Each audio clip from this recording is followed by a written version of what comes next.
Damos entonces la bienvenida a todos los asistentes al simposio Acciones por la Salud de la Mujer, evento que tiene como objetivo fortalecer las acciones de diagnóstico y acceso al tratamiento de enfermedades propias de las mujeres. Saludamos muy especialmente al doctor Ricardo Castellón Quintero, gerente de Salud Pública de la Secretaría Seccional de Salud y Protección Social de Antioquia, y a la doctora Erika Ramírez Pérez, gerente de Infancia y Adolescencia y Juventud, quien se dirigirá a nosotros. Y un saludo especial a todas las personas del público que nos acompañan la mañana de hoy. Invitamos entonces a la doctora Erika Ramírez Pérez, gerente de Infancia, Adolescencia y Juventud, quien se dirigirá a nosotros.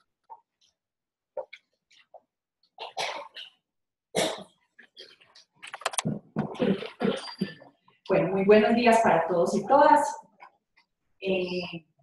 Quiero agradecerles a todos por atender el llamado y la invitación que hoy realizamos. Bueno, quiero darles pues como un saludo muy especial y contarles que desde la Gerencia de Infancia, Adolescencia y Juventud les reitera que este es un espacio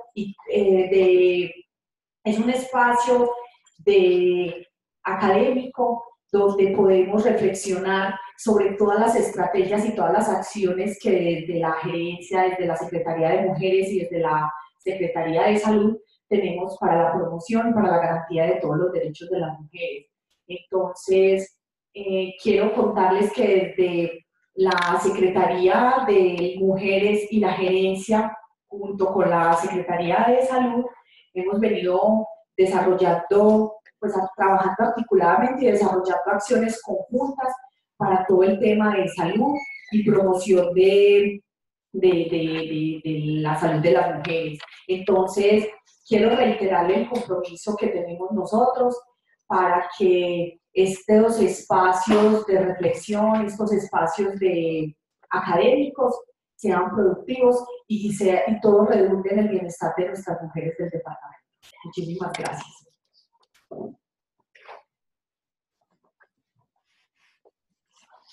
Agradecemos las palabras de la doctora Erika Ramírez y escuchamos entonces al doctor Ricardo Castellón Quintero, gerente de Salud Pública de la Secretaría Seccional de Salud y Protección Social de Antioquia.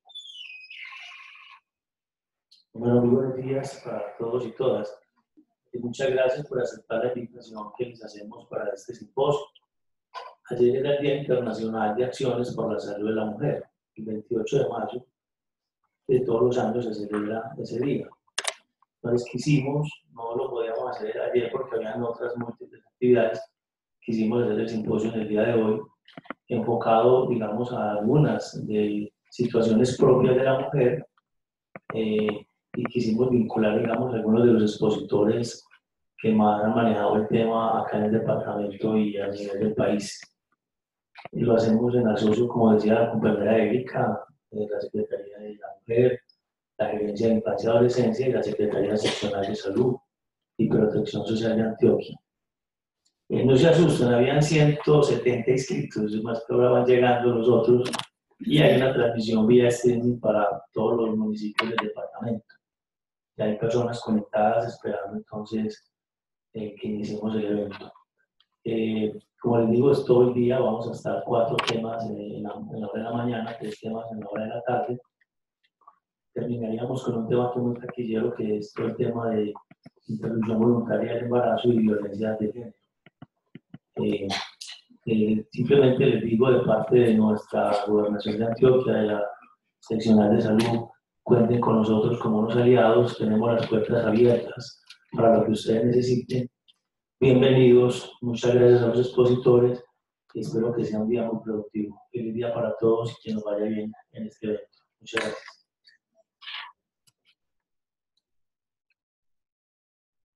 Gracias, doctor Ricardo.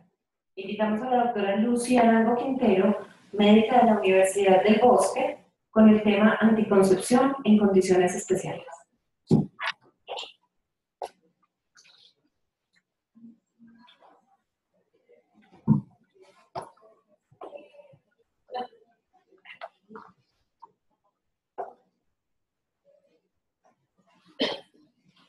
Bueno, buenos días. Gracias, doctor Ricardo, y de verdad que es un proyecto proyecto muy bonito y un programa sobre preocuparnos sobre los temas de salud de la mujer. Saludos a ustedes en el auditorio y a los municipios que nos están escuchando bien. Un tema importantísimo en la mujer es tratar la anticoncepción. Y como tanto la Organización Mundial de la Salud que se ha debido preocupando y seleccionar como la clasificación de los anticonceptivos según su eficacia, también es importante no solamente las mujeres sanas que se preocupen por planear sus embarazos, sino también en esas pacientes que requieren anticoncepción en condiciones especiales.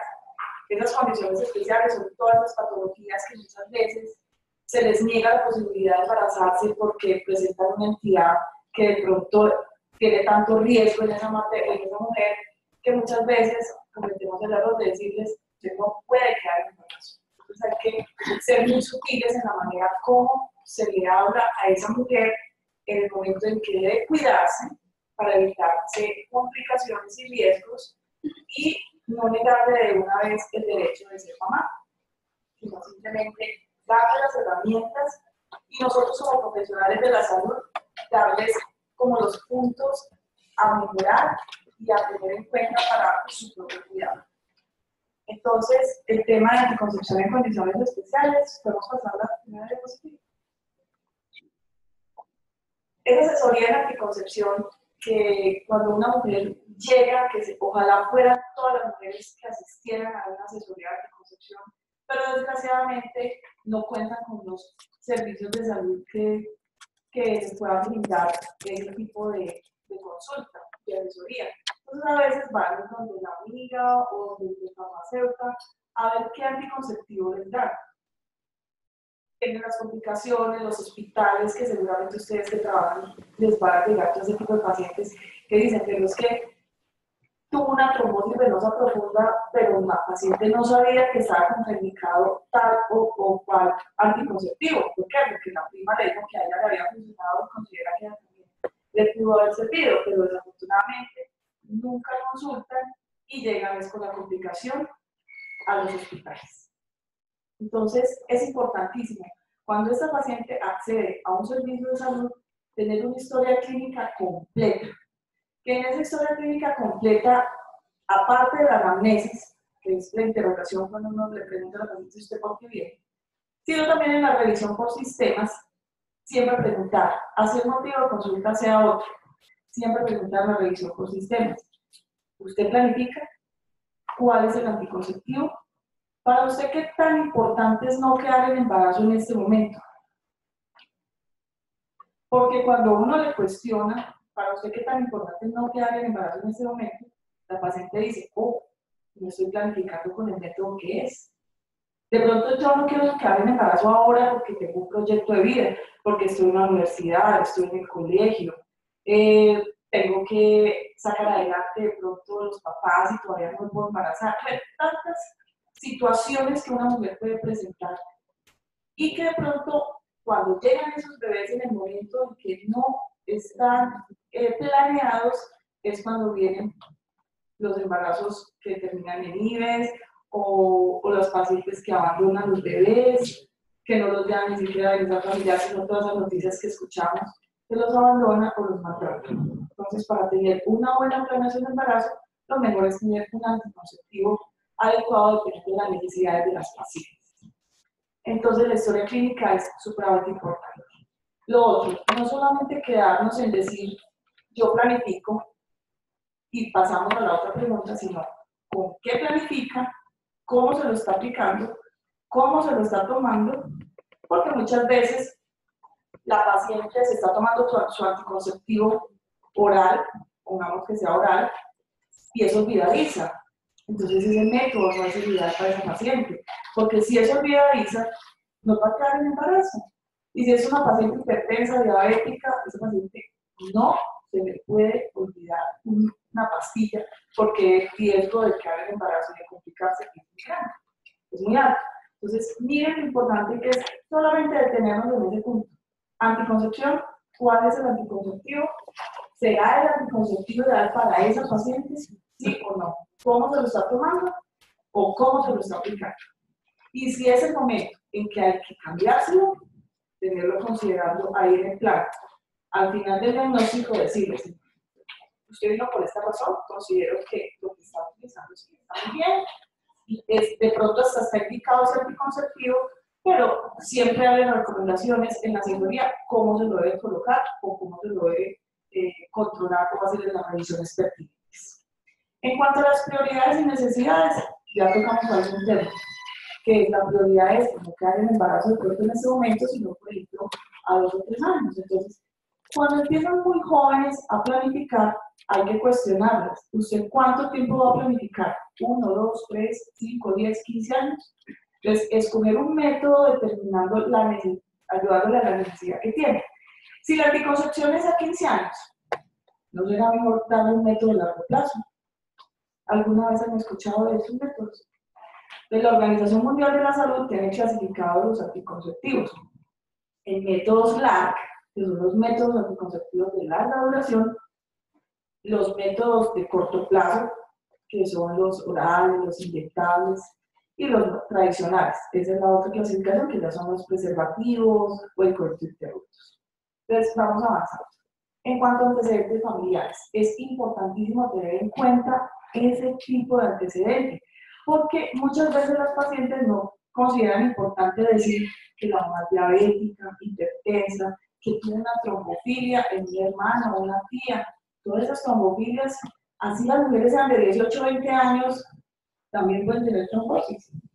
Y si tienen un antecedente familiar de una trombofilia, esa paciente hay que tenerla en cuenta en caso de que quiera tomar anticonceptivos, porque el aumento de las trombosis, por ejemplo, en esas pacientes, puede ser que simplemente esté tomando el anticonceptivo oral 1, 2, 3, 4 meses, la suspenda y le dio por descansar 1 o 2 meses, porque a veces les dicen, no, descanse del anticonceptivo, porque si descansa, desintoxica el organismo.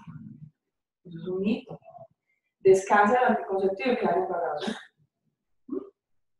Y esos descansitos, o sea, se toman 2 o 3 meses los anticonceptivos, descansan 1 o 2 meses y empieza el otro anticonceptivo, ahí es cuando aumenta el riesgo de la trombosis.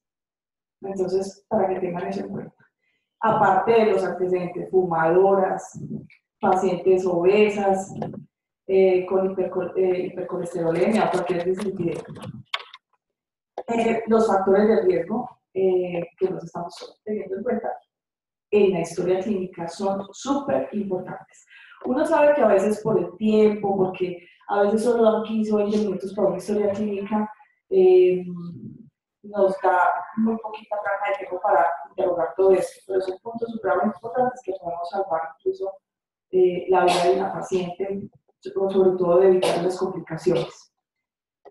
Los hábitos, se ha disminuido pues mucho el hábito de fumar, sin embargo hay pacientes que siguen fumando y eso aumenta muchísimo el riesgo de complicaciones en estos tipos de embarazos. Entonces esas mujeres en condiciones especiales que tienen una base, una enfermedad de base, tienen que tener cuidado con la ingesta de los medicamentos. Hay pacientes que no saben que hay anticonceptivos que tienen interacciones medicamentosas y disminuyen la eficacia anticonceptiva. Entonces, si hay disminución de la eficacia anticonceptiva, pues quedamos en embarazo. Entonces, también hay que tener en cuenta en ese tipo de pacientes. Y vamos a ver por grupitos cuáles son los métodos anticonceptivos de primera, segunda o tercera elección. Entonces, según la Organización Mundial de la Salud, los clasificados como súper efectivos son los métodos LARC, largo plazo reversibles. Reversibles es porque se retiran y al mes puede quedar el embarazo del paciente. Entonces están los SIUS, los sistemas intrauterinos, que son los métodos más modernos, son los métodos que ya desde 1975 existen en el mundo. En Colombia desde hace 20 años, 19 años para ser más exactos.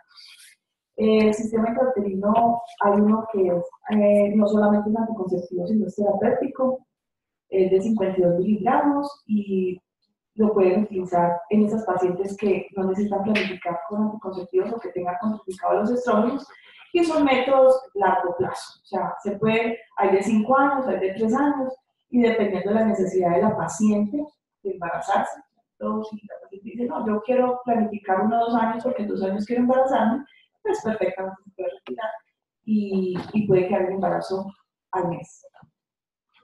Los DIU, los dispositivos intrauterinos de COVID, que también son métodos de largo plazo, son métodos que ofrecen más del 99% de eficacia anticonceptiva y clasificados según la Organización Mundial de la Salud como los métodos súper efectivos. Aquí también tenemos que incluir los implantes, que hay de 3 años y de 5 años, y la esterilización quirúrgica, que aunque pues, se considera no reversible, pero ustedes saben que se puede recanalizar las cosas. Esos son clasificados como los súper efectivos, que son los métodos de la graduación. Los altamente efectivos, que son los métodos de corto plazo, que son los orales, los inyectables, y los menos efectivos, que son los tradicionales, que es el preservativo o el coito interruptus. ¿Sí? Esos son los métodos clasificados según la Organización Mundial de la Salud, según la eficacia.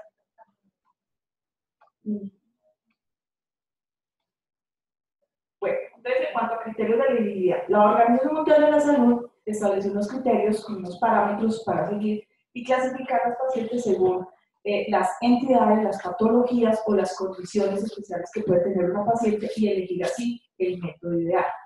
Entonces tenemos criterio 1. Criterio 1, entonces son las condiciones de la paciente, de la mujer, que no tienen restricción para el uso de esos anticonceptivos. Criterio 2 es que tienen muchos beneficios de usar ese método anticonceptivo. Criterio 3 es que tienen más riesgos que beneficios de usar tal método anticonceptivo.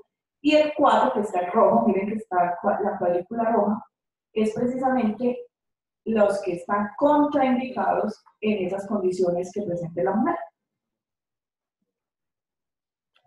Entonces, en una paciente que tiene múltiples factores de riesgo cardiovascular, entonces tenemos, según los criterios de la organización que acabamos de ver, entonces los DIU serían categoría 1, o sea, usted puede colocar sin ningún problema. Lo mismo los que están en criterio 2, es criterio 1 y 2, es que sí se puede. 3, es que tiene más riesgos que beneficios, ahí tendría que mirar el médico y la enfermera si es un método que se puede utilizar, porque ustedes saben que en medicina no todos los pacientes se pueden colocar bajo la misma regla.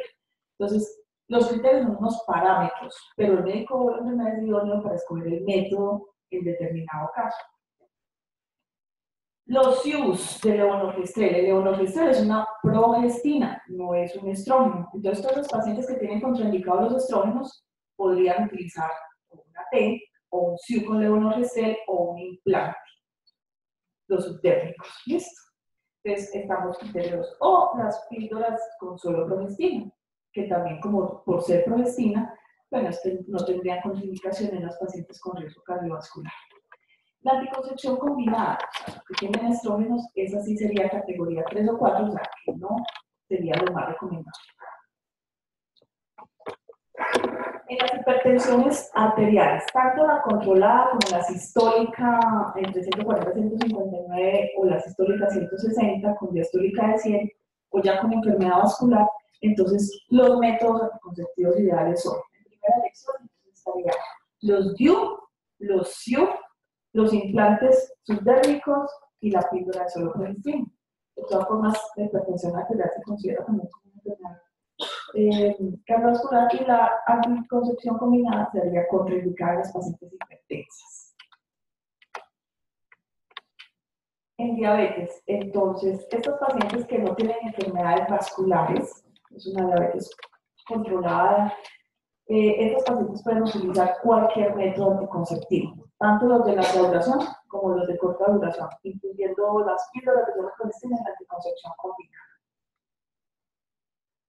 Cuando ya sí tiene una nefropatía o una lesión de órgano blanco y tiene más de 20 años de duración, entonces ahí vamos a tener en cuenta todos los métodos anticonceptivos de larga duración, DIU, SIU, implantes, como criterio 1 y 2, o sea, están indicados en esos pacientes con diabetes. ¿Por qué? Porque no interfiere con la medicación.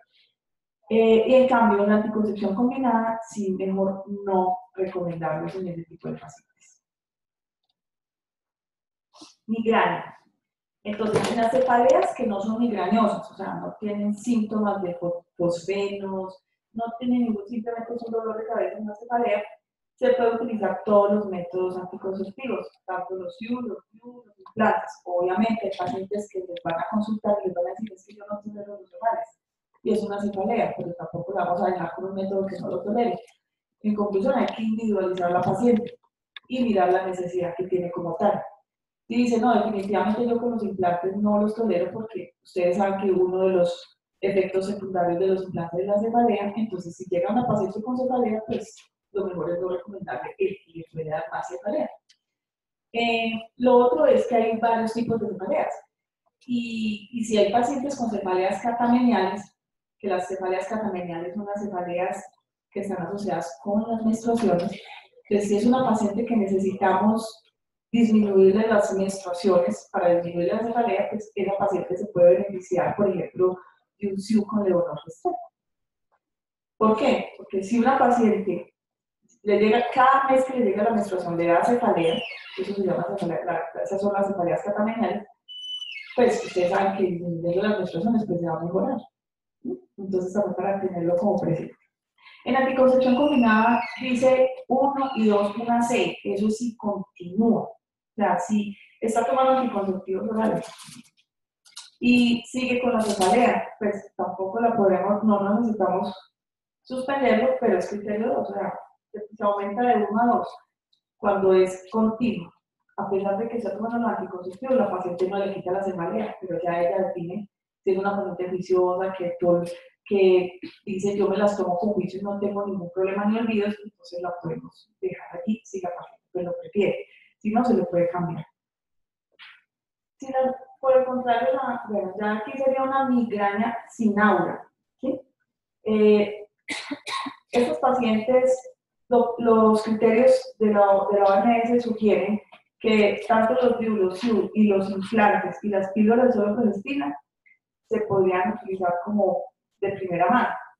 Cuando ya tenemos una anticoncepción combinada en menos de 35, miren que aparece ya la C3. ¿Qué quiere decir? Que si la paciente inicialmente pues, empezó con sus anticonceptivos combinados o, por ejemplo, un inicial anticoncepción combinada mayor de 35 y empieza a tener una migraña intensa, esa puede considerarse más bien para suspenderlo, por eso es criterio 3. Tiene más riesgos que beneficios, puede que empiece a tener ya amaurosis o síntomas como costenos, tener esos prodromos que nos pueden decir tiene una migraña y la paciente no está tolerando el método. Entonces, en esas condiciones es mejor no recomendarlos. Por el contrario, si es una migraña con aura, o sea, ya tiene de pronto hasta síntomas neurológicos, entonces se recomienda un DIU que no tiene nada hormonal. Ese sería el criterio 1. Inicialmente puede que la paciente tenga preferencia por un sistema intrauterino porque además quiere disminuir los sangrados, no quiere tener menstruaciones. Usted puede colocar su sistema intrauterino. Entonces, inicialmente puede ser 2, pero si la paciente en 2 o 3 años se empieza a tener esa migraña con aura, la paciente no lo tolera, pues pasaría a un estadio 3. O sea, son más riesgos que beneficios y se consideraría mejor retirarlo en ese caso que la paciente no lo tolere, que tenga un síncope y la amaurosis es que ya tenga síntomas oftalmológicos, que ya pierde incluso la visión cuando tiene esas migrañas. Entonces, es mejor que la paciente tenga una calidad de vida y escoger un método que no tenga efectos colaterales en ese momento. Epilepsia. Ustedes saben que las pacientes epilépticas, los medicamentos que utilizan tienen muchas interacciones medicamentosas. Entonces, con los anticonceptivos vemos que los de píldoras, incluyendo los de solo progestina, y los combinados es criterio de elegibilidad 3. Por lo tanto, podemos estar más tranquilos con un SIU de primera elección, con un DIU y con un implante subdérmico porque no tienen interacciones medicamentosas con los antiepilépticos. No va a disminuir la eficacia anticonceptiva, por lo tanto, nos puede ayudar muchísimo estos métodos como tal.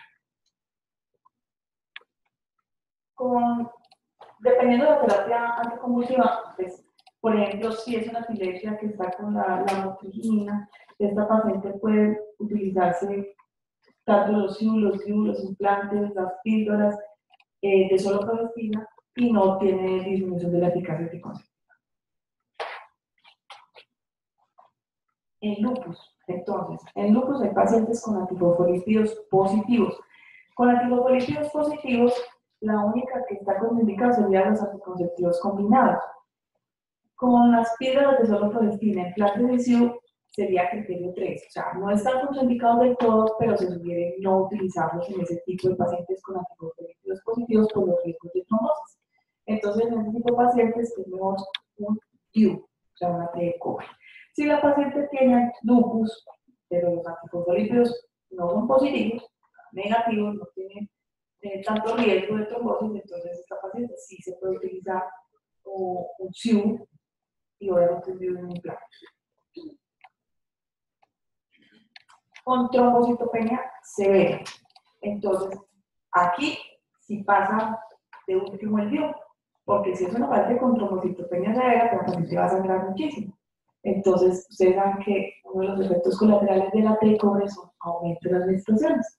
Entonces, si tenemos una trombocitopenia, esa paciente pues, va a empeorarse de forma una T. Entonces, aquí vamos a ayudarle con un sistema intrauterino de levonorgestrel de 52 miligramos, que nos va a ayudar a disminuir las menstruaciones, porque como actúa a nivel local, el endometrio se va a adelgazar y por eso es que disminuyen los sangrados. Como la acción es local, tiene menos efectos colaterales y también no tiene interacciones medicamentosas. Entonces, ustedes pueden utilizar un sistema intrauterino que, aunque tiene una hormona, tiene que tener claro que no es un estrógeno, sino una progestina. Y eso va a ayudar a disminuir los sangrados y la paciente se va a recuperar. Y además que va a planificar.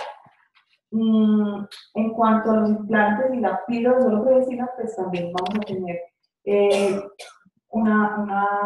una opción muy buena para este tipo de pacientes que a veces no sabemos ni con cuál anticonceptivo recomendarle, pero ya sabemos a partir de hoy que podemos utilizar estos métodos de la regulación, las píldoras con solo progestina, incluyendo la anticoncepción combinada.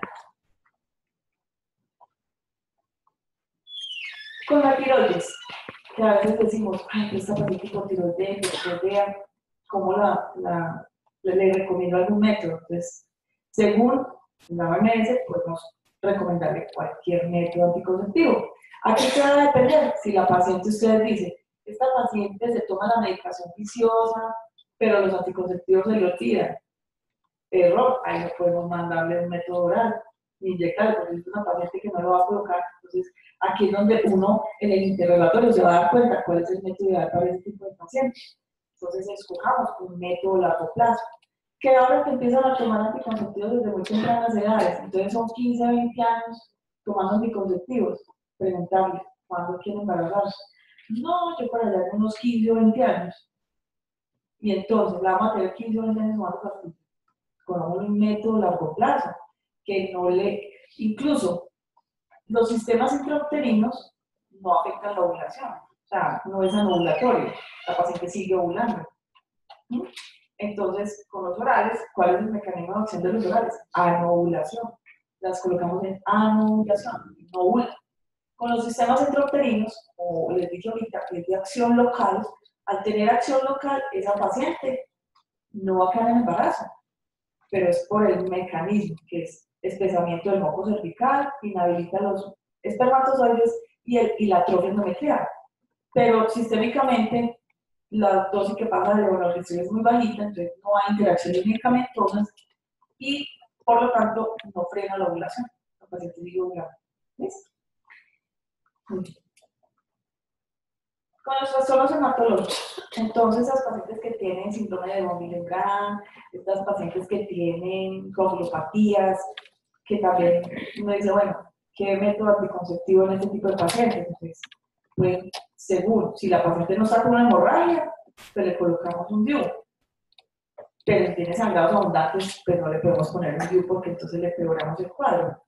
Un sistema intrauterino en este tipo de pacientes sería muy bueno porque aparte que está con trastornos de coagulación o un von Willebrand, estas pacientes van a disminuir los sangrados, planifican eficazmente, incluso se disminuye el uso de otros tratamientos. Píldoras de solo progestina también sería criterio 2 y los únicos contraindicados sería la anticoncepción combinada.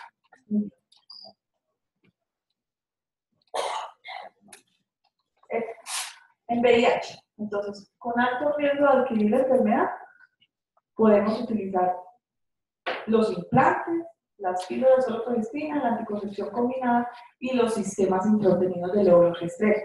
Con los DIU, ya habría que mirar, ustedes saben que el preservativo sería el único que nos previene las enfermedades de transmisión sexual.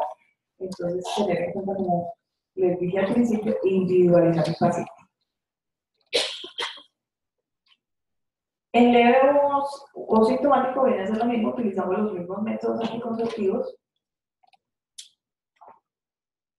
Y en severo, entonces hay que tener en cuenta lo siguiente. Los implantes, la píldora de solo progestina y la anticoncepción combinada sería criterio de elegibilidad 1. Cuando dice aquí, continúa, o sea, está con un DIU, y se encuentra que tiene un VIH en condición ya clasificado como un bebé, entonces se puede considerar que es criterio 2, o sea, se puede utilizar tanto el DIU como el SIU. Pero inicialmente, si es una paciente que nos llega nueva, no se lo debemos de colocar. O sea, si la paciente lo tiene ya y se presenta un diagnóstico de VIH, puede continuar. Pero si de primera vez nos llega la paciente con este tipo de diagnóstico, es mejor no, ni SIU ni DIU. ¿Entendido? Bueno. Eso es todo. Bueno, muchas gracias a ustedes.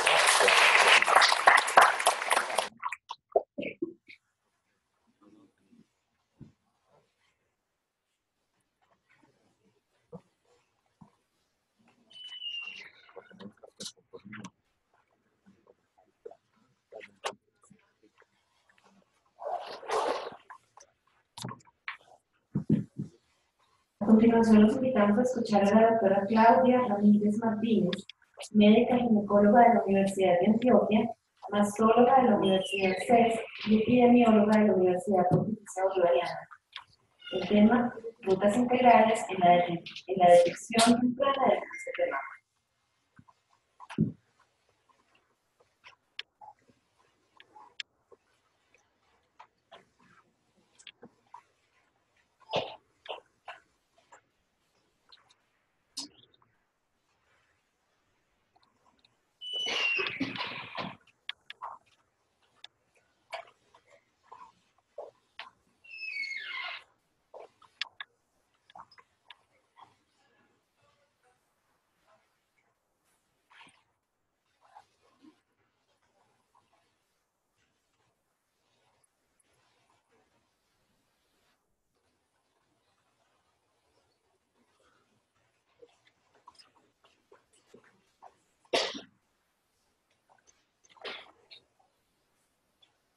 Bueno, muchas gracias, buenos días a todos, qué bueno estar acá en el auditorio, me encanta todo lo que tenga que ver con educación y salud pública y Antioquia, bueno, me encanta entonces, muchas gracias.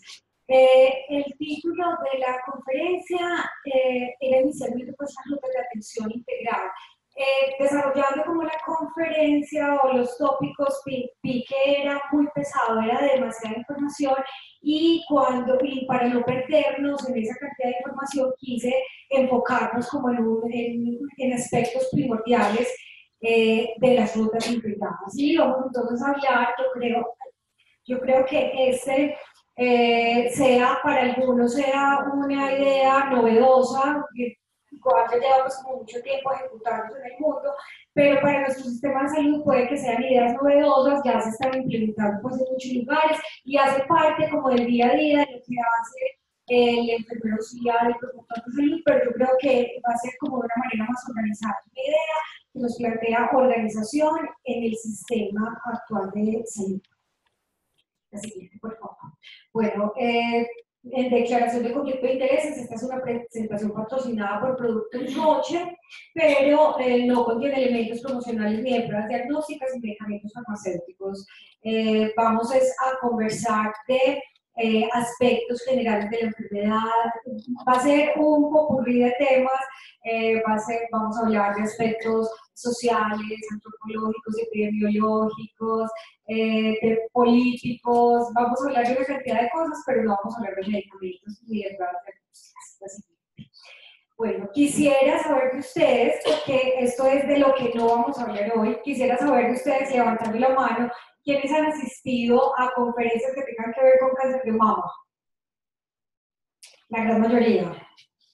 Bueno, sin timidez, por favor, ¿quiénes? Si han asistido, ¿quiénes saben? Epidemiología del cáncer de mama, que eso en todas partes, pues ya sabemos que cáncer de mama es la primera causa de enfermedad de incidencia por cáncer en la mujer en el mundo, en Colombia, en Antioquia, en Medellín, en el Valle de Aburrá, es la primera causa. Pero entonces de esto no vamos a hablar hoy. Pudiéramos mencionar Colombia.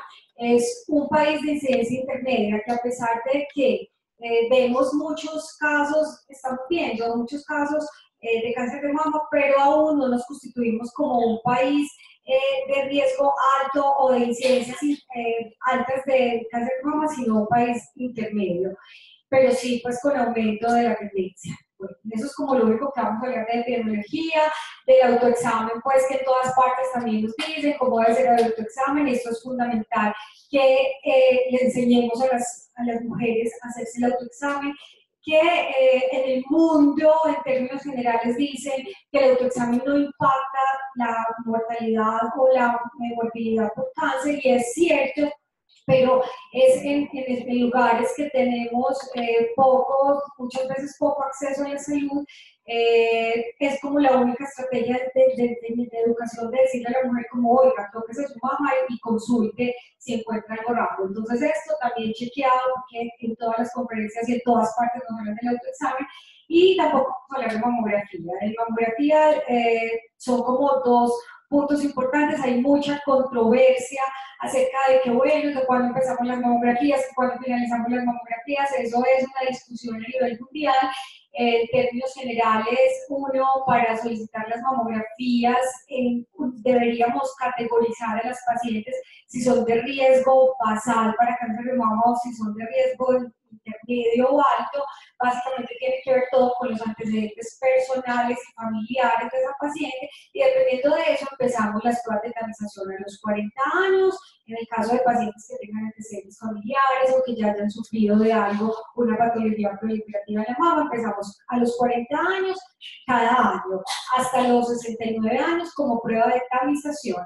Y en las pacientes de riesgo basal, o sea, las mujeres que no tenemos antecedentes familiares de cáncer de mama, antecedentes en primero o segundo grado de consanguinidad, padres, hermanos, abuelos o tíos, tías.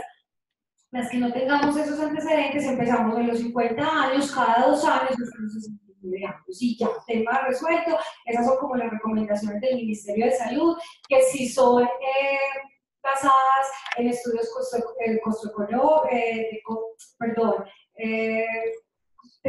costo-beneficio, si son basadas en estudios de costo-beneficio, que si se debe hacer cada año, cada 2 años. Hay discusiones pues mundiales, pero no nos vamos a referir a esto. Básicamente, lo que les acabo de mencionar son como las recomendaciones generales del Ministerio. Bueno, entonces, de lo que sí vamos a hablar es de conceptos de salud y del entorno social, de conceptos de salud pública, de condicionantes o determinantes del proceso de salud y enfermedad. Entonces, tendríamos que iniciar como el concepto integrativo de la salud, que la salud es un estado de completo bienestar físico, mental y social, y no solamente la ausencia de afecciones o enfermedades. Definitivamente tenemos que, como sistema de salud, tenemos que dar como un paso adelante en la concepción de la enfermedad, del proceso de enfermar o del proceso de mantenimiento de la salud. Que no solamente se trata de que yo no tenga una hipertensión arterial, que no tenga diabetes, que esté bien del colesterol, los triglicéridos. Básicamente eso no solamente es la salud, sino es tratar de contemplar de una manera más amplia el concepto de salud, en donde se debe estar tranquilo emocionalmente, mentalmente, en la sociedad y ser funcional. Todo esto, todo el concepto, un concepto de salud integral, entonces nos permite que el individuo, consciente de sus capacidades y limitaciones, pueda enfrentar las tensiones normales de la vida, porque todos que las enfermedades son producidas por el estrés, claro, pero es que el estrés lo vamos a tener siempre, entonces es uno con base en conciencia de sus capacidades y limitaciones, pueda trabajar de forma productiva y fructífera y sea capaz de hacer una contribución a la familia y a la comunidad. Vamos a hablar de conceptos que son integrativos. Yo soy una médica oncóloga atípica, porque de alguna manera desde hace un tiempo abrí mucho más la mente a conceptos espirituales, a conceptos energéticos, emocionales en este proceso de salud y enfermedad. Y no solamente pues uno como que quedarse en o los medicamentos o en la expresión de unos resultados de laboratorio, de unas pruebas imagenológicas, porque lo que yo creo que todos vamos viendo que nos encontramos con personas que tienen todo bien, que están completamente desbaratadas en la vida, con dolores crónicos, con todos los exámenes, todo es absolutamente normal, y porque muy probablemente el origen de toda su patología no está no se ha expresado en la parte física, sino que está pues como todo en la parte emocional y en el sistema nervioso central, que ahorita lo vemos. Bueno, vamos a hacer como una propuesta de vida consciente y de la conexión que existe entre todo, de que aquí en la medida de lo posible debemos tratar de hacer la mayor cantidad de bien a las otras personas, porque todo ese bien nos impacta a nosotros y nos impacta. Todo lo que hagamos se nos devuelve, eso pues por ley de, por el karma. Siguiente. Bueno, no puedo dejar pasar porque estamos acá reunidos. Cuando me invitaron, yo dije, ¿y por qué? ¿A qué se debe el evento? Y el doctor entonces me contó que esto yo no lo sabía, que ayer, pues hoy es ya 29, pero ayer se celebra el Día Internacional de Acciones por la Salud de las Mujeres, entonces me fui a buscar ese día que era, porque se había celebrado, y resulta que hace 42 años, eso fue como en el 87, en Costa Rica se reunieron, fue el primer intento mundial de una red mundial de mujeres por los derechos sexuales y reproductivos, de generar cambios políticos, se reunieron muchas de todo el mundo, de generar cambios políticos y generar compromisos para todo lo que tiene que ver con el derecho a decidir, ¿verdad? Que no necesariamente las decisiones sean tomadas por el esposo o por los padres, sino que las mujeres tengamos derecho a la decisión en la sexualidad y la reproducción. Y entonces desde hace 42 años se está celebrando este día a nivel mundial, en donde, la siguiente por favor, en donde entonces se reúnen ahí de manera anual y se discuten. Resulta que hace 25 años, en una de estas reuniones, hace 25 años, se llama la Conferencia de Beijing, que fue la que tuvo la mayor una asistencia masiva, porque ya empezó a moverse muchísimo más todo este tema y ya se pasó de luchar solamente por derechos sexuales y reproductivos y ya se amplió la agenda mundial para hablar de otros temas. ¿Y qué otros temas entonces? ¿Y cuáles como los puntos que son las directrices de esas conferencias entonces? La mujer, básicamente el contexto social, político, económico de la mujer, esto para hablarlo en términos generales, recuerden que estamos hablando no de nuestras situaciones particulares, que muchas veces somos personas o mujeres muy afortunadas de estar en una sociedad que más o menos nos respeta como seres humanos, pero que esa no es pues,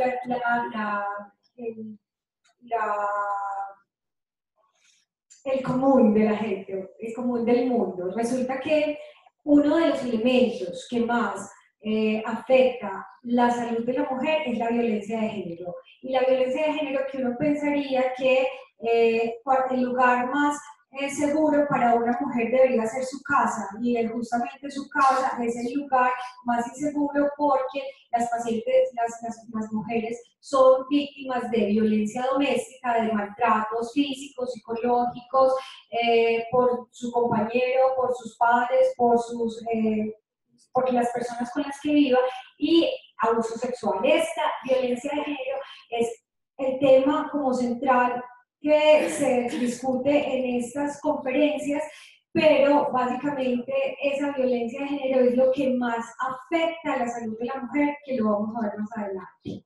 La vulnerabilidad económica, definitivamente todos sabemos que la pobreza favorece el riesgo de enfermedad y favorece que tengamos entonces más abuso sexual. Entonces ahorita vamos a ver que las casas o las condiciones que no son adecuadas de vivienda, estos lugares pues que son construidos con tablas, con plásticos, que se comunican todos con todos, tienen mayor, esas pacientes, esas mujeres tienen mayor predisposición a que sus compañeros tengan abuso sexual con ellas y que haya a maltrato infantil y la exposición de los niños de manera temprana a comportamientos sexuales.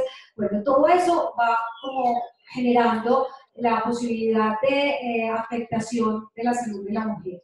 El conflicto armado, si hay, todos de alguna manera somos víctimas del conflicto armado, pero la mujer es más víctima del conflicto armado porque hay más tasas de violaciones en las mujeres, el desplazamiento, la mujer como administradora del hogar en condiciones de carencias económicas por desplazamiento, entonces se está sometida a una doble presión porque ella tiene que administrar con los pocos recursos, tiene que administrar y alimentar a los hijos, al esposo, alimentarse.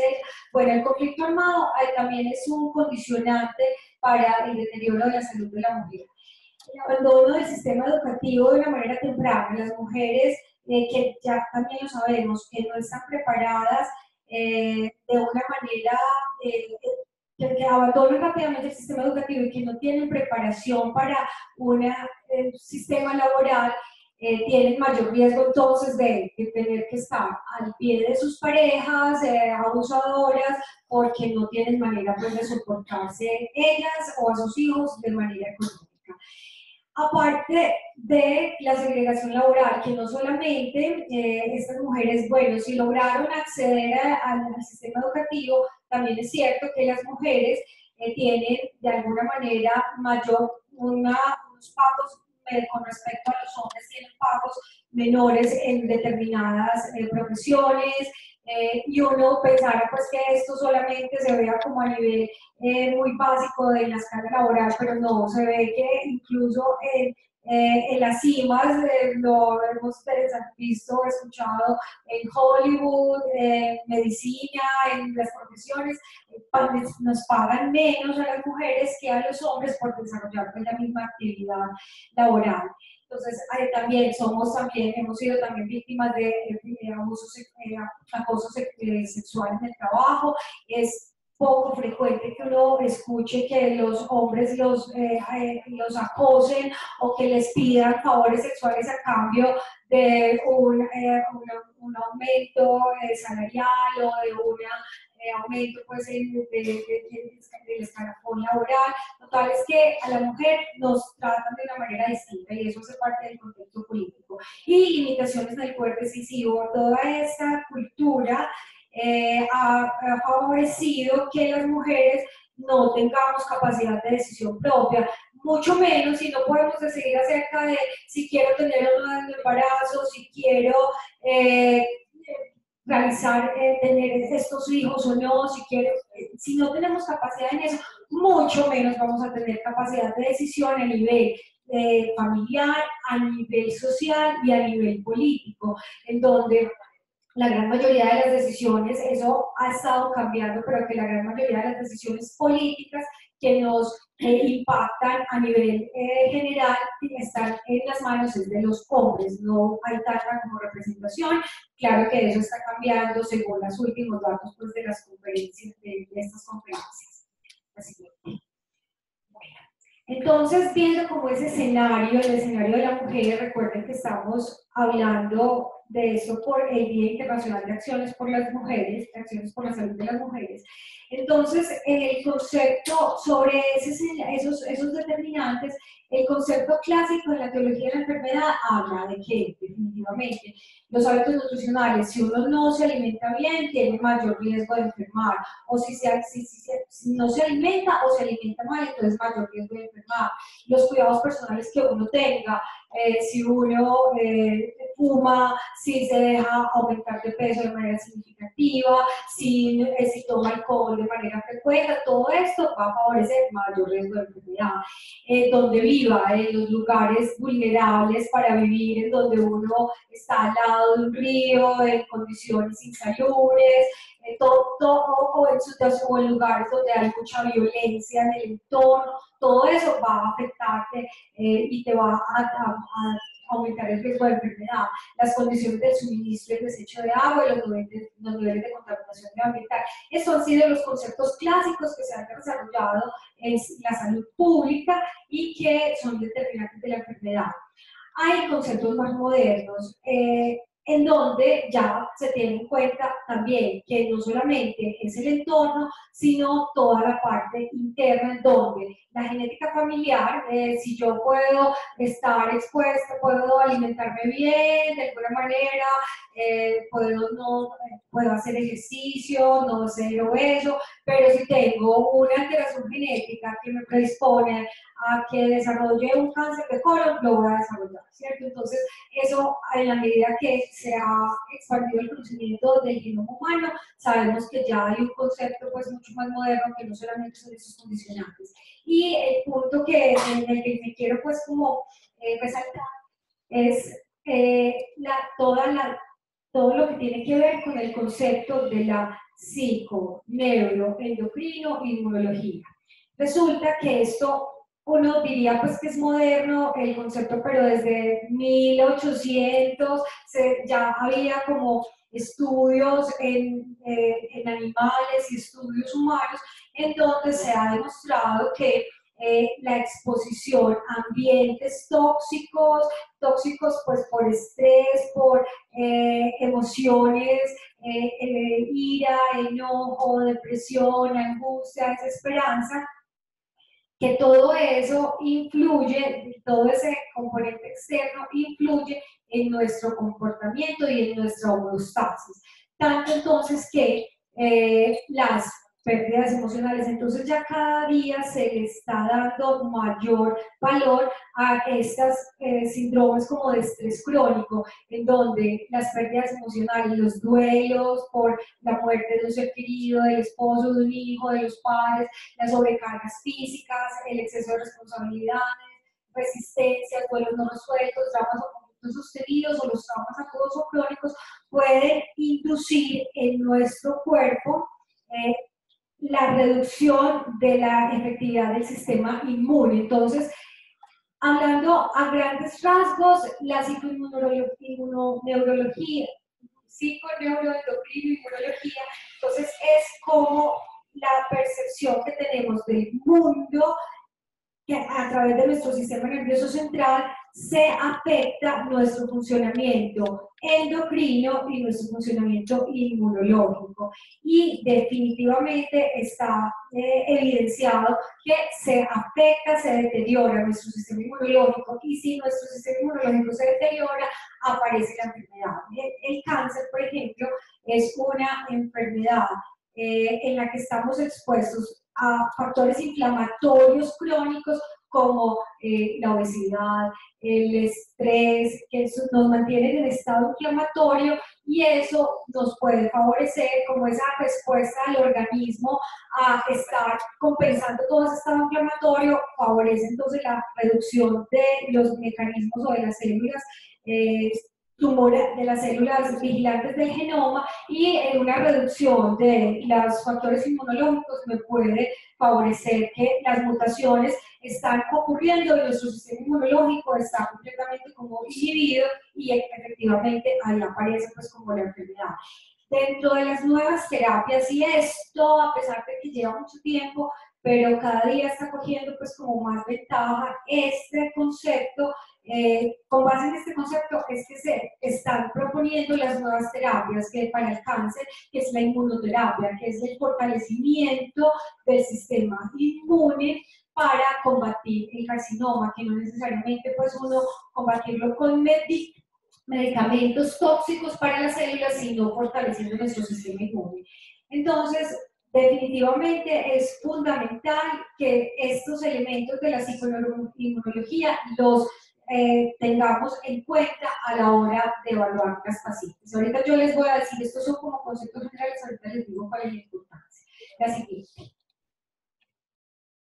Bueno, entonces, lo que hablábamos ahora, que las condiciones de unas viviendas inhabitables, viviendas hacinadas, condiciones de toda esta vulnerabilidad que nos favorece, entonces la malnutrición, nos favorece las enfermedades cardiovasculares. Entonces, que en las mujeres que se ha visto que tienen mayor tasas de hipertensión arterial, mayor enfermedad entonces arterial, tienen mayores tasas de enfermedades gastrointestinales, cefalea, y eso lo vemos todo el tiempo en la consulta. Es mayor cefalea, gastrointestinales, mayor entonces colon irritable, mayor tasas de gastritis, de enfermedad acidopéptica, enfermedades neurológicas, entonces la cefalea también es más frecuente en las mujeres.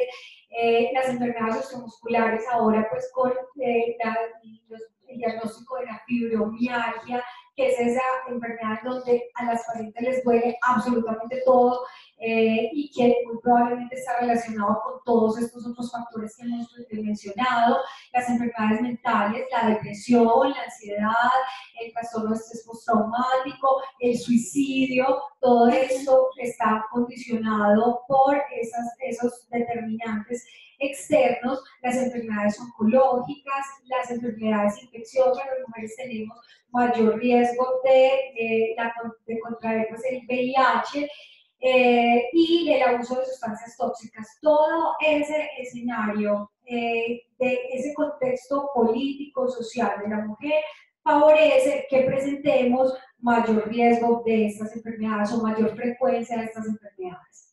La siguiente. Bueno, entonces, básicamente para este año, ya teniendo como en consideración todo eso, para este año que se cumplen 25 años de la conferencia de Beijing, de la Organización Mundial de la Salud de Mujeres, entonces ha lanzado esta campaña de Generación Igualdad, que se trata de por los derechos de las mujeres y un futuro igualitario. Y básicamente la campaña tiene estas consideraciones. Igualdad en la remuneración salarial, que tengamos las mujeres, por ejemplo, en el caso de enfermería, el 70% del personal de enfermería, estoy hablando pues de estadísticas mundiales de lo que leí, no pues como muy puntual de acá de Antioquia, pero el 70% son mujeres, pero de los cargos directivos del área de la salud, solamente el 20% son mujeres. Entonces, es como esa inequidad o que no hay condiciones pues, igualitarias en donde a las mujeres estamos más en el trabajo asistencial con remuneraciones bajas versus estar pues también o tener la posibilidad de acceso a los cargos ya más directivos. Entonces, y tener igual remuneración pues salarial, esa es como una de las consideraciones. La igualdad en la responsabilidad del trabajo doméstico y cuidado no remunerado. Las mujeres, por excelencia, son el personal de cuidado. Uno cuando ve, a mí me parece, me llama la atención que cuando la mujer está enfermita, a las primeras citas la acompaña, yo no sé si ustedes tengan la misma percepción, pero en las primeras citas, en términos generales, la acompaña el esposo y después ya se pierde, pues el esposo y los hijos y después ya se pierde cuando ella es la enfermita. Cuando ella es la cuidadora, entonces es cuando el esposo es el que está enfermo, los hijos, uno ve a la mujer en todas las citas hasta el final, siempre, siempre, toda la mujer es la cuidadora por excelencia, y eso es cuidado no remunerado, cuidado no, que no tiene retribución económica, pero entonces también la propuesta es que hombres y mujeres por igual estemos pues como pendientes de la responsabilidad del trabajo doméstico y del cuidado no remunerado.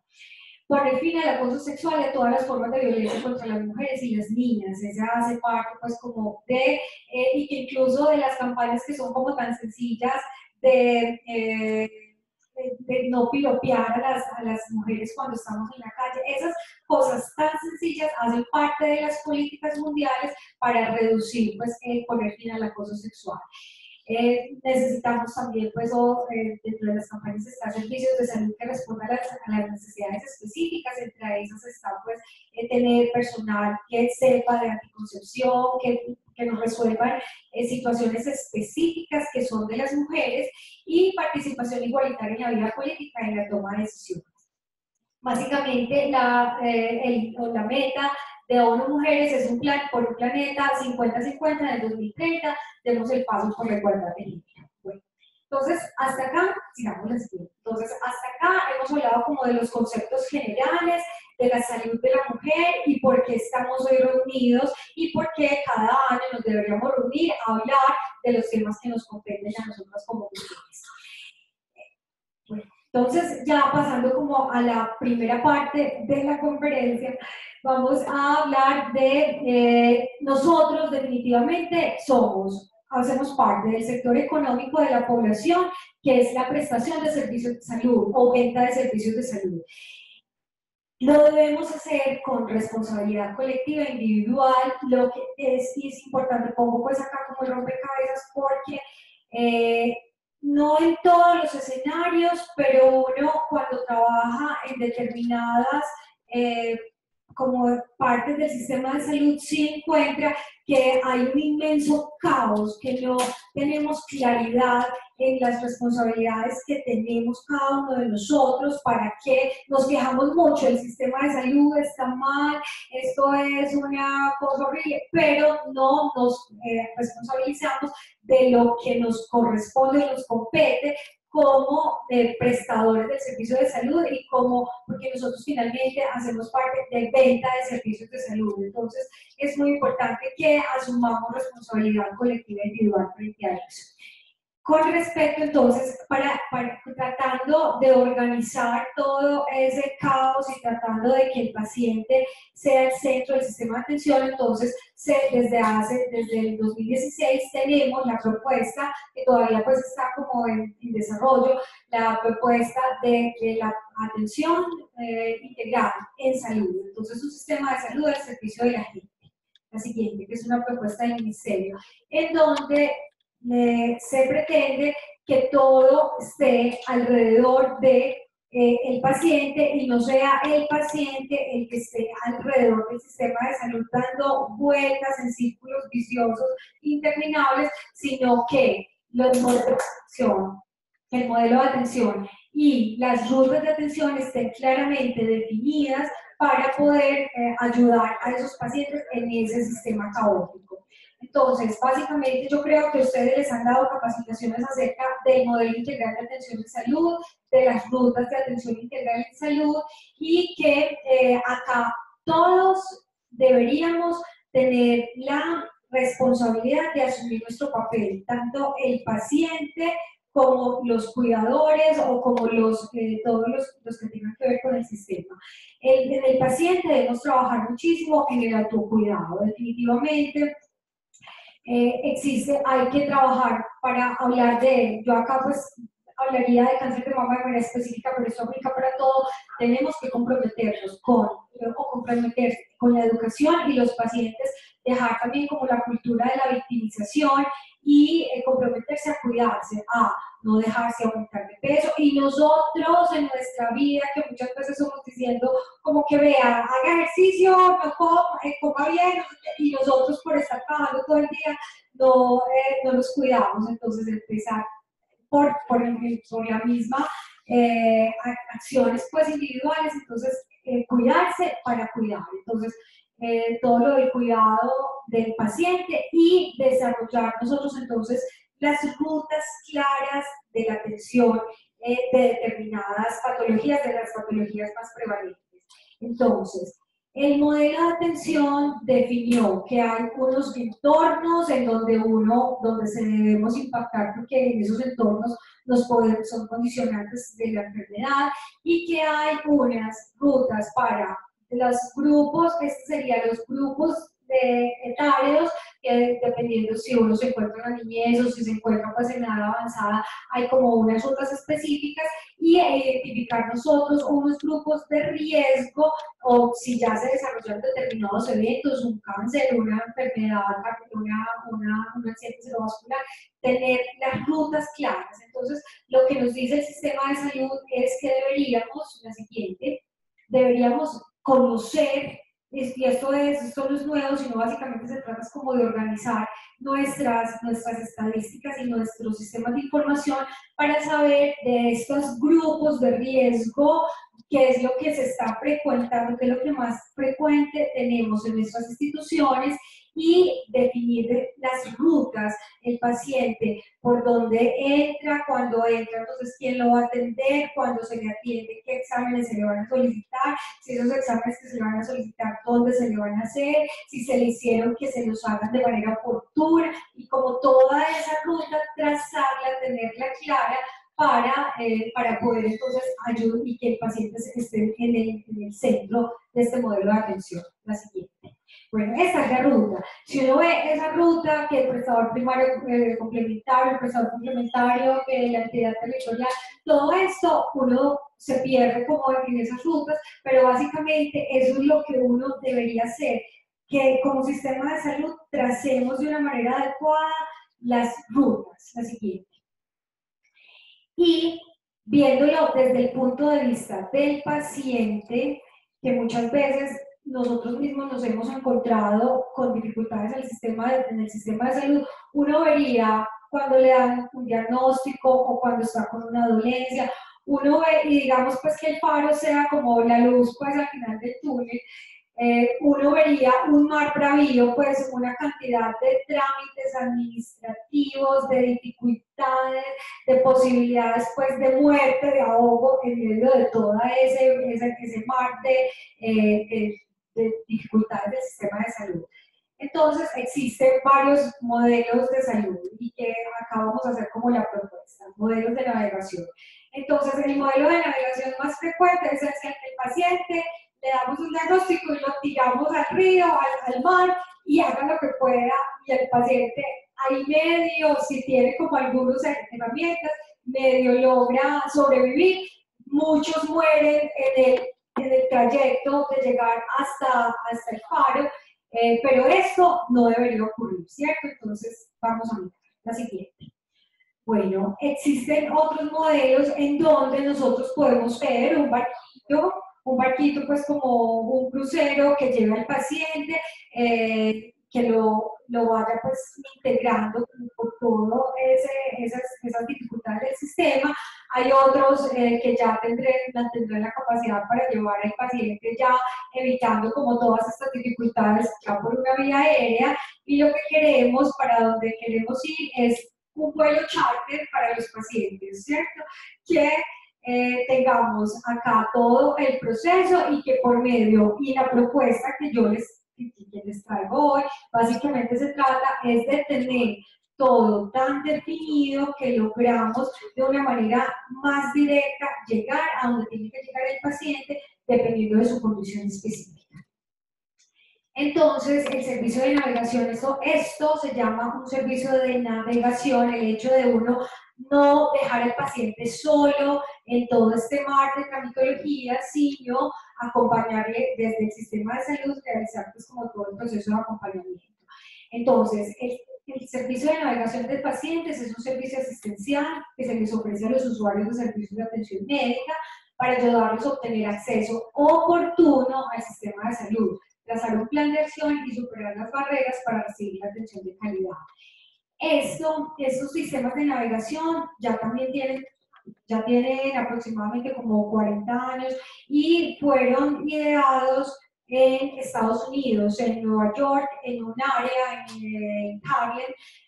Un doctor veía las disparidades que tenían los pacientes latinos enfermos de cáncer y los pacientes residentes, pues, los pacientes norteamericanos enfermos de cáncer, todas las disparidades y que los pacientes latinos no podían llegar porque tenían dificultades con el idioma, porque si iban a las consultas tenían dificultades para obtener las interconsultas, las citas, dificultades con el idioma, las dificultades de la manutención, del transporte, de una cantidad de cosas que todo eso lo vivimos nosotros.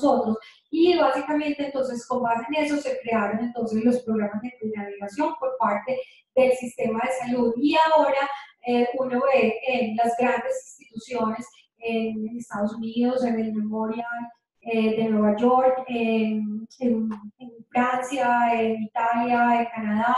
Acá ahorita les hablo pues como de un programa de navegación que también se tiene, pero que básicamente es necesario que nos organicemos y ayudemos al paciente a toda esa tramitología. Los objetivos principales entonces del sistema de navegación, básicamente uno como usuario del sistema le dan el diagnóstico y tener el potencial de asistir dependiendo de su patología, en este caso si es carcinoma o enfermedad cardiovascular. Muchas veces creo que en las instituciones primarias de nivel primario, donde funcionan como las oficinas de los programas de hipertensión, de diabetes, se hace pues como mucho de esto, pero la idea es que lo tuviéramos para las pacientes con el diagnóstico oncológico, las pacientes con enfermedad cardiovascular, las pacientes con enfermedad metabólica, poder tener esos espacios para con las rutas absolutamente claras y poder entonces mandar al paciente para allá. Entonces, lo primero que hace el programa es identificar el paciente y la dinámica del grupo familiar acompañante. Un aspecto valiosísimo que tiene el personal de enfermería es que interactúa más con el paciente y con su familia. Y eso entonces permite identificar condicionantes externos o de la dinámica familiar que puedan estar contribuyendo a que esa persona se enferme o a que si se enferma y se le dan los tratamientos, que se mejore o no se mejore. Entonces, por eso es tan importante que estos programas de navegación sean manejados por el personal de enfermería, porque tienen pues muchísimo más manera o tiempo para conocer a la dinámica del grupo. Introducir entonces el paciente en la ruta de atención específica. Entonces, como ven, usted tiene este diagnóstico, le mandaron esto, vamos a hacer esto y vamos a, yo le voy a ayudar de manera sistemática para que mandemos estos exámenes que nos autoricen de todo esto, que estos exámenes se los hagan en tal parte, tener como todo muy claro. Eso es en condiciones ideales, porque ya sabemos que porque nos toca trabajar con el sistema subsidiado, yo creo que la gran mayoría, en donde ya depende de los contratos, depende uno, las rutas son muy etéreas, porque uno la quiere mandar para este lado, pero este día no hay contrato, entonces hay que mandarles para otro, no sé qué, entonces con las dificultades. Pero recuerden que en este momento estamos en el mundo de las ideas, no estamos en el mundo real. Vamos a tratar de adaptar ese mundo de las ideas, adaptarlo como a la vida real. Bueno, tercer objetivo entonces del sistema de navegación, disminuir las barreras para recibir la atención médica, la agilización de autorizaciones, trámites de consulta, designación de citas. Entonces se tienen unas estrategias en donde el paciente llega y el paciente no tiene que irse, que madrugar, a que le autoricen, sino que se hagan los trámites internos por carga masiva. Muchos de nosotros conocemos todo el tema de carga masiva para que sean autorizados y que haya un compromiso real pues, por parte de la aseguradora para que nos devuelva las autorizaciones ya listas. Y todo lo que tiene que ver con los trámites de consultas, asignación de citas. yo sé que ustedes como pacientes, como usuarios del sistema y como cuidadores del sistema de otros pacientes, les ha tocado que dicen como que pida la cita y llame, pues a mí me ha tocado que llame, uno llama toda la mañana y no le contestan, o cuando le contestan le cuelgan, o cuando el medio le contestan lo dejan en espera y le ponen la musiquita esta y uno pierde una mañana entera. Ese proceso de consecución de citas es muy difícil, es un viacrucis. Entonces, mientras que si uno tiene la posibilidad, es que básicamente todo esto se trata de organización, si uno con las IPS logra tener acceso a agendas o tener horarios destinados para la atención de los pacientes de esa clase en particular y poder desde el sistema de navegación ir asignando las citas de manera ya sea prioritaria o no prioritaria, eso nos va a ayudar muchísimo en el sistema de navegación del paciente. Asegurar que los servicios de atención médica se orienten de forma oportuna, porque no se trata solamente de que el paciente tenga acceso, como si señora, usted le van a hacer lo que a mí más me pasa, que le van a hacer una camografía ósea a una paciente que tiene un diagnóstico de cáncer de mama, pero que la camografía ósea se la van a hacer en 2 meses, como 2 meses, no, pues, a ver, todo ese tiempo se está perdiendo para el tratamiento, hay que tratar de mejorar de tener como espaciecitos guardados para los casos que son prioritarios para poderles ofrecer oportunidad. Entonces, eso nos lo puede ayudar un programa de navegación. Y realizar un seguimiento sistemático de la evolución del paciente, básicamente que se tenga la posibilidad de ver cómo va el paciente en sus tratamientos, cómo está económicamente, porque muchas veces a veces no sería como el objetivo primario, pero muchas veces a través de estos sistemas de navegación se les pueden dar o se pueden coordinar como las ayudas económicas que se tenga, si uno tiene algún vínculo con fundaciones de ayuda de pacientes o grupos de apoyo de pacientes, se les puede también aportar, realizar aporte económico. La siguiente. Bueno. Entonces, ¿quiénes conforman el servicio de navegación? Entonces, le estamos describiendo qué es un servicio de navegación, ahora, y cuáles son sus objetivos. Ahora, entonces, ¿quiénes conforman el servicio de navegación? Entonces, está conformado por promotores de salud. Acá hay promotores, acá todos son áreas de enfermería, auxiliares todos. Y médicos, enfermeras, de todo, listo. Entonces, básicamente está conformado por promotores de salud, auxiliares de enfermería, auxiliares de administrativos o enfermeras, todos capacitados y culturalmente competentes. ¿Capacitados qué quiere decir? Que las personas deben tener un entrenamiento previo para en las rutas de acción y saber que si a un paciente le mandaron una radiografía, saber qué es una radiografía, porque muchas veces caen las personas en paracaídas a los programas y no tienen ni idea. Entonces, ¿qué van a poder ayudar al otro si no tienen absolutamente idea de los exámenes que se les están mandando? Entonces, personal previamente capacitado, culturalmente competente, es que se sepa uno para ser un navegador. Yo creo que uno necesita malicia indígena, porque se necesita mover entre las dificultades que nos culturalmente tenemos para la autorización y para la asignación de las citas. Entonces, ¿qué? El personal de atención, los médicos, las enfermeras, los trabajadores sociales ayuden a los pacientes o a reducir o a eliminar las disparidades en salud. Bueno, entonces, para la capacitación, entonces se necesitan identificar las barreras reales o percibidas. Esto definitivamente es un trabajo que se debe hacer de manera previa. ¿Cuánto tiempo tengo? Y voy hasta las 9. Listo, perfecto, muy bien.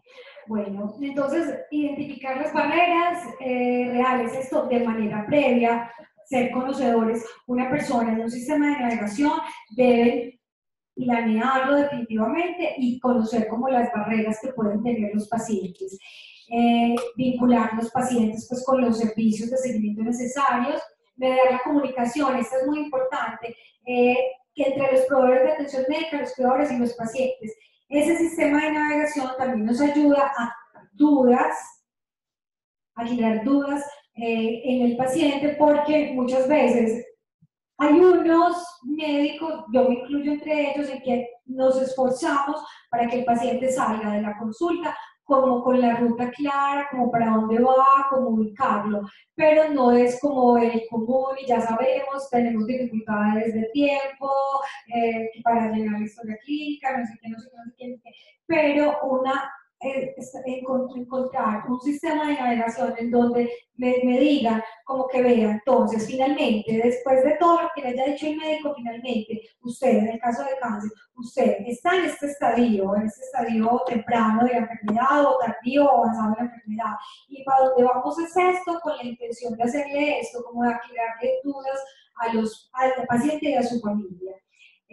Guiar a todos los pacientes hacia recursos integrales, si uno ve que necesitan trabajadora social, si necesitan psicología, que muchas veces se sabe el enfermero de la dinámica familiar y que esa familia necesita intervención, entonces que requiera psicología, trabajador social o rehabilitador, ser como el puente entre todos, entre los pacientes y el sistema. Agilizar las citas médicas y los trámites de los pacientes, identificar las opciones de ayuda económica, mantener un contacto frecuente, controlar el progreso del paciente, y acá no me quedó que por medio del sistema de navegación también se pueden ir teniendo los indicadores de gestión, que todo esto se puede ir creando como las bases de datos para poder finalmente mostrar como los datos que para todo lo que tenga que ver presupuestos, que es lo que realmente pues importa, ¿cierto? Entonces, esto. La siguiente. Entonces, hay unos pasos para la conformación de un servicio de navegación. Entonces, la primera es la evaluación de las necesidades de organización por grupos de riesgo prevalente. Si yo no, vean, es muy frecuente que nosotros digamos como no, que despelote con las pacientes renales, por ponerles un ejemplo. Eso es un desorden infinito. Bueno, entonces, si usted está identificando la misma dificultad en muchas pacientes, entonces siéntese, organice, vea dónde es que están los puntos, los cuellos de botella y trate de organizar, de hablar, de asociarse con la aseguradora para tratar de sobrepasarlos. Les voy a poner un ejemplo. Las pacientes con cáncer de mama y las radiografías de tórax, no, las tomografías. Las tomografías, empezamos a identificar que a muchas nos devolvían y no les asignaban las citas para las tomografías porque necesitaban nefroprotección. Entonces, la paciente iba, salía de la consulta, pasaba una semana para la autorización, después a las 2 semanas que le lograban dar la cita, cuando llegaba la cita con la creatinina, que no, que necesitaba nefroprotección. Entonces, la paciente tenía que volver a pedir la cita, no, es que es absurdo, volver a pedir la cita donde el mastólogo, que se demora 3 semanas para que se la den, entonces ya van 3 semanas, más otras 3 semanas para uno colocar en un papelito nefroprotección, y entonces volver a esperar las otras 3 semanas, total 9 semanas para que le hagan un examen. Eso es absolutamente irracional. Entonces, básicamente, si uno empieza a encontrar eso, ¿qué hacer? Como, a ver, vengan todos, programamos. Estas pacientes, ¿qué vamos a hacer para intervenir esta problemática? Si tenemos un problema de la nefroprotección, a ver, ¿cuáles son los criterios para la nefroprotección? ¿Quién ordena?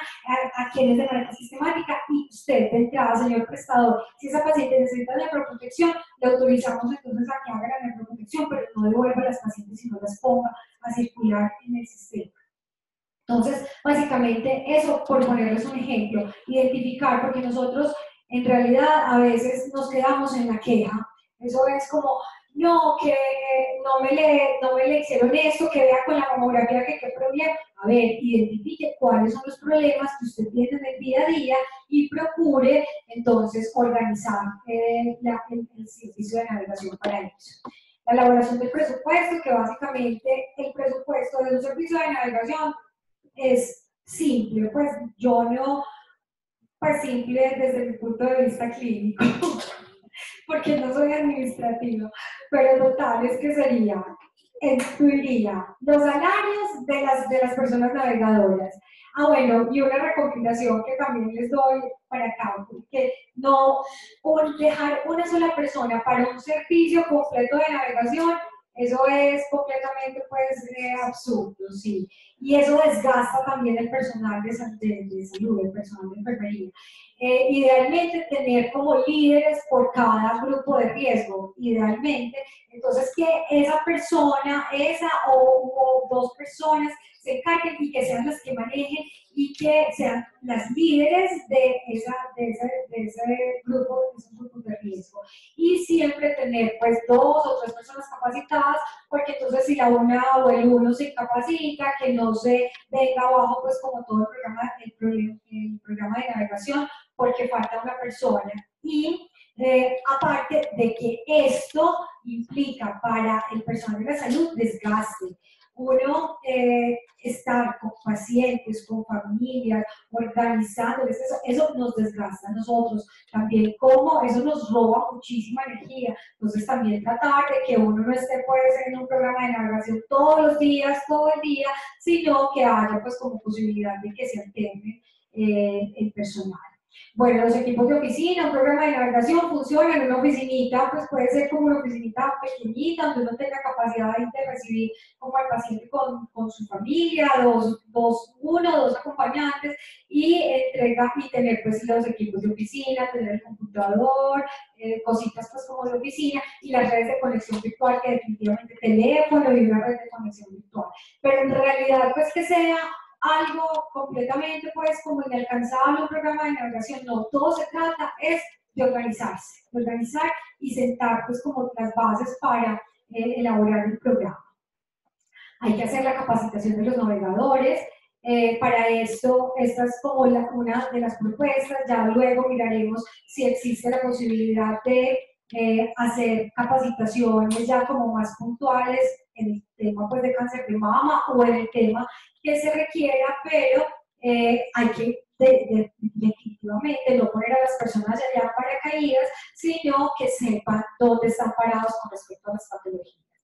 El desarrollo entonces de sistemas internos, básicamente eso tiene que ver con el desarrollo de las rutas, como bueno, nos vamos a comunicar con esta IPS para la asignación de la cita, nos vamos a comunicar por chat, por WhatsApp, o nos vamos a comunicar por correo electrónico, vamos a mandar todo por correo electrónico, básicamente pues se trata de organizar como toda esa gestión interna. Está también el desarrollo de materiales de ayuda para el servicio de navegación, desarrollar formaticos de todo este material educativo nos puede ayudar también con los pacientes y gestión de la información que ahorita les decía que es muy importante para tener como toda la estadística. La siguiente. Bueno, entonces yo trabajo en uno, es el primer programa de navegación de Colombia y es básicamente como pionero en Latinoamérica, que es el programa de navegación para las pacientes con cáncer de mama, en donde es una experiencia súper exitosa. Yo me he sentido pues absolutamente plena trabajando en este sistema de navegación porque básicamente se trata de que a las pacientes, en el caso de mama, las pacientes con BRAF 4, BRAF es que es esta clasificación pues, de la mamografía o de los estudios imaginológicos de la mama, en donde BRAF 4, BRAF 5 implica que esa paciente se le haga una biopsia. Entonces, de manera inmediata, la IPS que identifica esa clasificación notifica a la EPS. La EPS se encarga de asignarle la cita en una semana con este programa. En este programa entonces entra la paciente, eso ya pues es un programa un poquito ya más avanzado porque se trata de una one stop clinic, que es que la paciente la ve el mastólogo, hay RAF 4 y RAF 5, se define en ese momento qué tipo de biopsia hay que hacerle, en ese mismo espacio entonces está el radiólogo, tengo pues a 10 pasos, tengo el radiólogo, entonces la paciente es vista por mastólogo, luego pasa donde el radiólogo le toman la biopsia, que se toma biopsia Trucut con aguja gruesa, otras veces se toma la biopsia CAP con aguja delgada. Cuando se toma con aguja CAP tenemos el patólogo ahí al frente, leyéndonos todo, y en cuestión de 2 horas tenemos diagnósticos de las pacientes. Total, es un proceso que se demoraría aproximadamente meses, pues aproximadamente 3 meses, se logra abreviar en unas horas, más o menos una estancia de 4 o 5 horas tienen las pacientes ahí en el programa. Cuando las pacientes son positivas para malignidad, entonces arranca todo el programa o continúa el programa de navegación, que de manera sistemática a esas pacientes se les mandan los estudios de extensión y se les da la cita para el día siguiente o para el día o para los días de un día muy cercano. Todo manejado por un grupo de enfermeras que están detrás, mirando, ellas están asignadas por días y todos los días están teniendo la posibilidad de ir como acomodando el paciente dependiendo de lo que vaya saliendo, ¿cierto? Y a la paciente, entonces la paciente se libera de toda la carga administrativa. A la paciente no hay que darle que vea, usted tome esta autorización, haga esta orden, hágala autorizar, vaya y pida la cita. Nada, a la paciente le llega a las 24 horas, le llega un mensaje al celular acerca de la cita, que ya la tiene para acá, que la cita la tiene para allá y que la va a ver a tal hora, tal médico. Entonces, eso funciona y es posible. Lo que pasa es que hay que organizarse, definitivamente. Y recursos, voluntad política es fundamental. Los recursos, que no, pero en realidad no es tan costoso. Una One Stop Clinic sí es costosa, pero un programa de navegación no es tan costoso. Y tener pues como toda la intención de realizarlo. Bueno, finalmente, ya pues como para terminar, tendríamos que nunca, a mí nunca, yo nuevamente siempre mantengo estas palabras, que nunca se nos olvide que a los pacientes les debemos brindar acceso, oportunidad, que las personas tenemos que hacer las cosas preparadas, entrenadas, no es llegar a improvisar, sino prepararnos para hacerlo, que debemos darle continuidad a los pacientes y debemos darle seguimiento. La siguiente. Y que finalmente uno puede hacer cualquier cosa si se organiza. Todo se trata de organizarse. Método, voluntad y disciplina son sustantivos necesarios para llevar a cabo los planes. Muchas gracias.